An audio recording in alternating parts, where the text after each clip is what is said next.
आज आपण कर्जतमध्ये हा चौक कर्जत रस्त्याचं काँक्रिटीकरण होत असताना पर्यटन कसे वाढतील, आता हा नव्याने रस्ता चौक कर्जत रस्ता होत असताना या रस्त्याची कनेक्टिव्हिटी आणि या कनेक्टिव्हिटीमुळे मुरबाड कर्जत, कर्जत बदलापूर, कल्याण,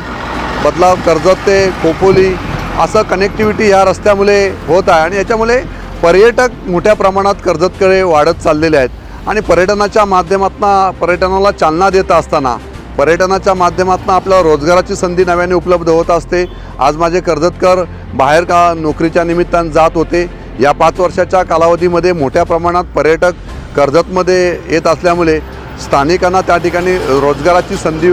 उपलब्ध झालेली आहे आणि म्हणून हा रस्ता या ठिकाणी फार महत्त्वाचा होत असताना आदरणीय राज्याचे मुख्यमंत्री एकनाथजी शिंदेसाहेब महाराष्ट्र राज्याचे मुख्यमंत्री झाले आणि जवळजवळ 90 ते 100 कोटी रुपये या रस्त्यासाठी निधी उपलब्ध करून दिला आणि हा रस्ता आज या ठिकाणी होत आहे। आपण सारेजण या ठिकाणी पाहताय।